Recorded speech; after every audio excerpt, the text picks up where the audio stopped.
Olá pessoal, sejam muito bem-vindos. Esse é o nosso segundo PPT sobre sentido e significado do trabalho. É o segundo da primeira semana de encontro.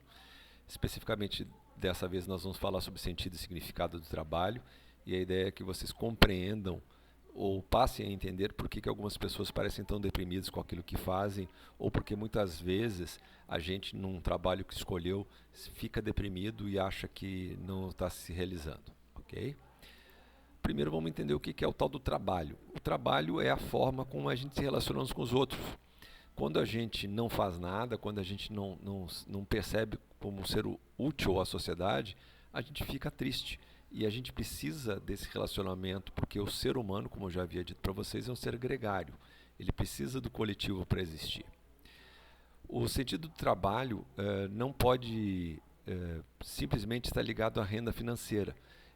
Só isso não basta. A gente fica feliz no começo com muita grana, mas se a gente não consegue ter prazer no que faz, a gente começa a desenvolver pequenas doenças. Uma delas são as cardiopatias. São feridinhas no coração e não é por acaso que muita gente morre logo depois que se aposenta porque não se preparou para o trabalho ou para o final do trabalho.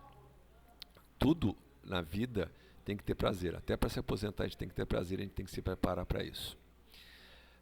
Por que o trabalho até hoje é relacionado como algo que nos faz sofrer? Porque na realidade a palavra trabalho, na sua etimologia, ele vem de uma outra chamada tripalium. Tri vem de três paus. Era um instrumento de tortura que se colocava a pessoa na Idade Média que não queria trabalhar. Se botava um pouco de fogo por baixo e essa pessoa gritava bastante, mas não ficava com grandes danos, porque o meu objetivo não era, enquanto senhor, causar danos nessa pessoa. Eu queria que ela gritasse bastante para servir de alerta para outros que resolvessem não trabalhar da maneira como eu gostaria. E o ato de colocar esta pessoa no tripalium precisava de um novo verbo, então criaram o verbo trapaliare.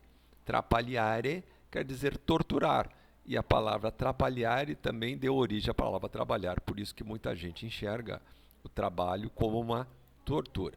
Esse aí é o tripalium estilizado, né? Não tinha tanto fogo assim, tá, pessoal? O trabalho, então, era uma forma de domínio social. Exatamente por isso que vocês veem em muitos filmes em que as pessoas nobres eram vestidas de ponta a ponta, com luva, inclusive, em pleno sol, chapelão. É porque ter o corpo bronzeado significava que você era um trabalhador braçal. E se você não queria ser visto pelo restante da sociedade como um trabalhador braçal, você não podia permitir que o sol queimasse a sua pele, você não podia ficar bronzeado. Tá? Triste, mas era assim. Tá? À medida que a sociedade moderna foi acontecendo, houve uma mudança total sobre a forma de trabalho. Então o trabalho deixou de ser uma tortura e ele precisava ter um sentido e um significado. A gente é aquilo que a gente faz, aquilo que a gente realiza. E o pessoal da psicologia tem bastante dificuldade. Vários autores são aqueles que dizem que sentido e significado são sinônimos, porque a origem etimológica é a mesma.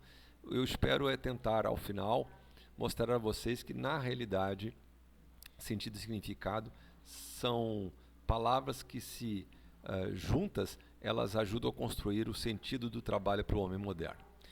Especificamente esse Hackman e Olhan aqui que eu cito para vocês, esses dois psicólogos foram os primeiros a trabalhar no início da década de 80 com qualidade de vida no trabalho. Pasmem, qualidade de vida no trabalho não era visto como algo importante antes. Com os estudos desses aqui e outros que vieram na sequência, é que se passou a entender que o homem que tem qualidade de vida no trabalho produz mais, porque ele produz mais satisfeito. Tá?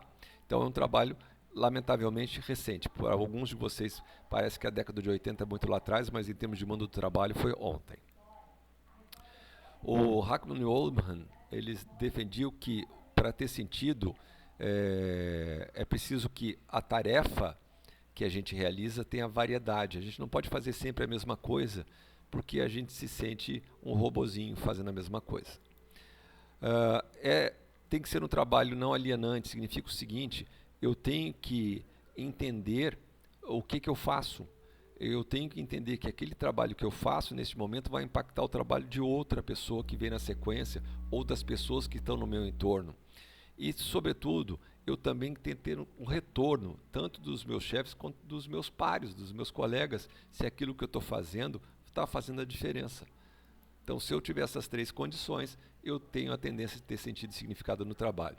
Se vocês estão com a mesma cara dessa pobre criaturinha ali, eu vou tentar explicar para vocês que esse problema, como eu já havia adiantado, que a psicologia tem dificuldades, às vezes, de separar. O Pereira e Tolfo são dois autores que separam bem isso. Basicamente assim, o significado do trabalho é a representação social que aquela tarefa tem para o trabalhador, para o grupo ou até para o social. Enquanto o sentido está relacionado com a utilidade que aquela tarefa tem para a organização. Então, o significado ele é muito mais coletivo e o sentido é muito mais individual. Os significados são construídos coletivamente em um determinado contexto, enquanto os sentidos são uma produção pessoal em função daquilo que eu, ser humano, percebo. Quer dizer, então, que eu preciso ter significado e sentido para ser feliz no trabalho? Sim. Se vocês conseguem perceber que vocês fazem diferença na vida de um grupo de alunos, é porque vocês têm sentido e significado. Se vocês toda hora estão pensando em uma nova forma de abordar uma matéria ou de tentar atrair os pais para dentro da escola e para o aprendizado dos seus filhos, vocês estão vendo sentido e significado do seu trabalho. Não é fácil, precisa reflexão, precisa de uma construção coletiva, ok, pessoal? Estão mais aliviados? Eu espero que sim, eu gosto demais desse sujeito. Tá, ok, Sérgio, e aí? Para que as organizações usam sentido e significado? Elas usam sentido e significado porque hoje já se sabe que as pessoas que têm sentido e significado são pessoas mais motivadas. E aí vai a minha grande dica: não se iludam, vocês não motivam ninguém e ninguém os motiva. A motivação é algo que vem de dentro. O máximo que as pessoas no entorno de vocês podem fazer é estimular vocês ou criar as condições para que vocês se motivem. Ninguém começa a emagrecer, ninguém começa a fazer exercício, ninguém para de fumar ou de beber, a não ser que tenha motivação para tal. Por mais que você fale que o cigarro faz mal à saúde, só quando a pessoa realmente se convence disso é que ela se motiva a parar de fumar. O que vocês, como gestores, vão fazer é criar as condições adequadas para que as pessoas ao redor de vocês vejam sentido e significado no trabalho. E quando elas virem, vocês também, como gestores, terão esse sentido e significado. As pessoas, então, precisam encontrar sentido em suas vidas, senão elas entram em frustração e vazio. Não é por acaso que vocês, às vezes, se deparam com milionários que têm todos os bens materiais, mas são tristes, né? Elas acham que as pessoas que estão próximas a elas estão por causa do seu dinheiro, e não por causa das pessoas que elas são. Espero que tenham gostado. Prepare-se, então, para o nosso próximo slide dessa primeira semana. Grande abraço a todos.